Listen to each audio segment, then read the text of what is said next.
នេះជាវិធីដែលខ្ញុំយក account Facebook ដែល disable ហើយត្រឡប់មកវិញបានដោយមិនអស់លុយ1រៀលអញ្ចឹងសម្រាប់បងប្អូនមួយចំនួនដែលគាត់ត្រូវ account Facebook បិទហាមទៅជួលគេធ្វើព្រោះដែលយើងអាចមានសិទ្ធិធ្វើបានដូចគ្នាអញ្ចឹងសម្រាប់បងប្អូនអ្នកដែលគាត់រស់ស៊ីបងប្អូនអ្នកដែលគាត់ចាំបាច់ប្រើប្រាស់ account ដើម្បីទំនាក់ទំនងការងារជាគោលហ្នឹងអញ្ចឹងបងប្អូនទាំងអស់គ្នាអាចធ្វើតាមវិធីសាស្ត្រនេះបានអញ្ចឹងខ្ញុំបរៀនអ្នកទាំងអស់គ្នាគឺដូចតែគ្នាទេបាទគឺ account Facebook disable ដូចគ្នាអញ្ចឹងសម្រាប់វីដេអូនេះអ្នកទាំងអស់គ្នាអាចធ្វើការជួយ save ទុកមកជួយ share ទុកមកដើម្បីជាចំណេះដឹងអ្នកទាំងអស់គ្នាទៅ report នៅក្នុងប្រឡោះណាក៏អត់បានដែរខ្ញុំធ្វើឲ្យអស់ហើយទោះបីជាយើង report ទៅតាម link ណាក៏ដោយក៏អត់បានដែរចាញ់យើងឆាតជាមួយនឹង Facebook តល់តែម្ដងខ្ញុំធ្វើមករួចរាល់អ្នកទាំងអស់គ្នាគឺចង់និយាយថាខ្ញុំធ្វើបានដោយជោគជ័យបាទខ្ញុំមិនសង្ឃឹមថា Facebook ខ្លះបាន Facebook ខ្លះក៏មិនបានទៅ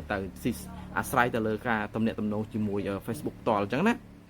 អញ្ចឹងសម្រាប់វីដេអូនេះអ្នកទាំងអស់គ្នាអាចទុកជាមេរៀនបាទខ្ញុំហាមហើយកុំទៅជួលគេនាំទៅឲ្យតែអស់លុយធ្វើអីទេបាទអញ្ចឹងយើងអាចធ្វើខ្លួនឯងបានយើងអាចឆាតជាមួយនឹង Facebook តលដោយខ្លួនឯងបានអញ្ចឹងក្នុងវីដេអូនេះអ្នកទាំងអស់គ្នាអាចទៅមើលបានហើយខ្ញុំបរៀនអ្នកទាំងអស់គ្នាដោយមួយបាទហើយអ្នកទាំងអស់គ្នាត្រូវតែយល់ឲ្យបានច្បាស់អំពីលក្ខខណ្ឌមួយអំពីជំហានមួយនៅក្នុងការធ្វើបាទកុំមើលហើយចង់ធ្វើភ្លាមមើលឲ្យសិក្សាឲ្យបានយល់ច្បាស់លាស់សិនខ្ញុំប្រាប់ពីវិធីនឹងនៅក្នុងវីដេអូនឹងទាំងអស់ហើយអញ្ចឹងអ្នកទាំងអស់គ្នាអាចទស្សនាបានអញ្ចឹងទៅទស្សនាទាំងអស់គ្នាពីវិធីនៅក្នុងការស្នើសុំ account មកវិញដំណាក់កាលដំបូងដែលអ្នកទាំងអស់គ្នាត្រូវធ្វើទី1គឺយើង download information របស់យើងនេះទុកសិនណាយើងចុច download មកដើម្បីយើងបានព័ត៌មានច្បាស់លាស់ចេញពី Facebook ឲ្យបានត្រឹមត្រូវបាទអញ្ចឹងគឺព័ត៌មានឡើយនេះអ្នកទាំងអស់គ្នាចុច download មកហើយបន្ទាប់មកអ្នកទាំងអស់គ្នាត្រូវតែបង្កើត account Facebook មួយឬក៏មាន Facebook ចាស់មួយណាដែលយើងលេងដែលអត់ទាន់មានបញ្ហាយកទៅដាក់ឈ្មោះថ្មីឲ្យត្រូវដូចទៅនឹងអត្តសញ្ញាណប័ណ្ណរបស់យើងបន្ទាប់មកអ្នកទាំងអស់គ្នាធ្វើការតទិញ Chris Verify បាទសម្រាប់ Facebook ធម្មតាយើងចុចតកន្លែងសញ្ញា3នេះមកគឺវាមានឲ្យយើងទិញ Chris Verify នៅកន្លែងនេះណាប៉ុន្តែបើសម្រាប់ Facebook ប្រភេទបើសម្រាប់ account ដែលយើងជាប្រភេទ account ធម្មតាអ្នកទាំងអស់គ្នាចូលមកកន្លែងនេះបាទមិនខ្ញុំដោយសារតែ personal mode ចឹងវាពិបាករកអញ្ចឹងចុចមកកន្លែងពាក្យថា edit ទៅនេះ profile នេះមកហើយអ្នកទាំងអស់គ្នាអូចុះក្រោមនឹងឃើញនេះឃើញទេ get meta verify ហើយយើងចុចពាក្យថា sign up again នេះមកអញ្ចឹងយើងធ្វើការទិញទៅលើ Chris Verify ហ្នឹងទៅបាទនេះចុច sign up ចឹងទៅហើយបន្ទាប់មកគឺបាទយើងចុចមកកន្លែងពាក្យថា meta verify បាទកន្លែងហ្នឹងមកអញ្ចឹងនៅពេលដែលយើងទិញគឺវានឹងលោតសញ្ញាគ្រីសបែបនេះបាទសញ្ញាគ្រីសនៅខាងគៀនឈ្មោះយើងបែបហ្នឹងដើម្បីឲ្យយើងបានទទួល support ជាមួយនឹង Facebook ផ្ទាល់ណាយើងអាចនិយាយជាមួយ Facebook អាចធ្វើការឆាតជាមួយនឹង Facebook ផ្ទាល់អញ្ចឹងទៅអូខេនេះវាដាក់ contact more បាទ easily with supporter អញ្ចឹងទៅអញ្ចឹងបានដល់15ភាសាអញ្ចឹងអ្នកទាំងអស់គ្នាធ្វើការបង់លុយមកចុច next ហើយយើងធ្វើការបង់លុយជាធម្មតាណាយើងបង់លុយទៅបានហើយអញ្ចឹងនៅពេលដែលយើងទិញ Chris Verify ហើយបាទឥឡូវសួរថានៅពេលដែលយើងទិញ Chris Verify ហើយអ្នកទាំងអស់គ្នានឹងមើលឃើញចន្លោះមួយដែលគេដាក់ថា support ឃើញទេនេះគេថា support អញ្ចឹងអ្នកទាំងអស់គ្នាចូលកន្លែងហ្នឹងរស់តាមតែយើងមាន Chris Verify សិនណាបាទយើងមាន Chris Verify សិនចាំយើងធ្វើការ support ទៅបន្ទាប់មកយើងអូចុះក្រោមមក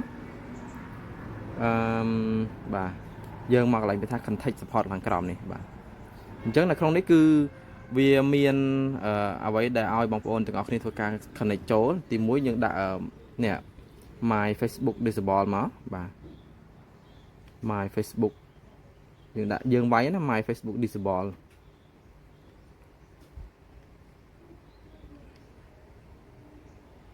my Facebook account disable ចឹងណាយើងវាយតាមនឹងណាបាទយើងវាយតាមនឹងមកវាយឲ្យគ្រប់ពាក្យវាបាទដូចជា17ពាក្យអីយើងវាយធ្វើម៉េចឲ្យកុំឲ្យវាលុតក្រហមអញ្ចឹងហើយបន្ទាប់មកយើងមានជា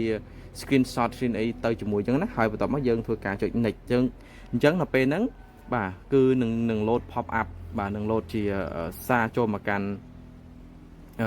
ឆាតរបស់យើងបាទឥឡូវខ្ញុំចូលឆាតនៅពេលដែលយើងបានជាតម្រងដែលយើងឆាតទៅហើយបាក់ case ចង់និយាយថាយើងបាក់ case ហើយសួរថាយើងឃើញយ៉ាងដូចនេះពេលហ្នឹងគឺនឹងមានឆាត support មួយឆាតមកកាន់យើងបាទបែបនេះឥឡូវតែរៀបរាប់ប្រាប់គេយើង hello dear Facebook team my personal Facebook has been disabled អញ្ចឹងតើយើងទៅសេតាមហ្នឹង តាមអ្វីដែលយើងចង់សរសេរអ្នកទាំងអស់គ្នាវាមិនបញ្ហាទេមិនចាំបាច់យកតាមខ្ញុំក៏បានដែរឲ្យតែអ្នកទាំងអស់គ្នាគិតថាអ្វីដែល Facebook បិទរបស់យើងវាមិនមែនជាការត្រឹមត្រូវអ្នកទាំងអស់គ្នាធ្វើការសរសេរតាមនឹងមកហើយបន្តមកដូចជា information ដែលខ្ញុំឲ្យ download មិញហ្នឹងអ្នកទាំងអស់គ្នាដាក់ information យើងចូលឲ្យនេះមាន username មាន